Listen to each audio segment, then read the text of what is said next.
রাধে রাধে, কেমন আছো সবাই? ভালো থাকো, সুস্থ থাকো, আর আমাকে একটু সাপোর্ট করে দিও।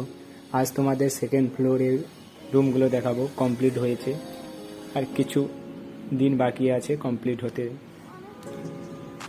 মোটামুটি কমপ্লিট হয়ে গেছে, টুকটাক কাজ করলে হয়ে যাবে সেকেন্ড ফ্লোরে।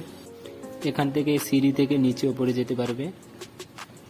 জিএম ম্যাডামের অফিস দেখতে পাচ্ছ, ওই হলো জিএম ম্যাডামের অফিস। এই রুমটার নাম এখনো দেওয়া হয়নি, ফিটিং হয়ে গেলে নাম দিয়ে দেবে। সেকেন্ড ফ্লোরে 9-8 ফ্লোরের মতন রুম এরকম হয়নি। এখানে সেকেন্ড ফ্লোর, 1 ফ্লোর, এখানে অফিস হবে। টুকটাক ভিআইপি রুম থাকবে, যেগুলো ভিআইপি লোক ইউজ করতে পারবে। এগুলো সব ভিআইপিদের জন্য বানাচ্ছে। আর 8-9-এ এরা বানাচ্ছে কাস্টমার যেখানে থাকতে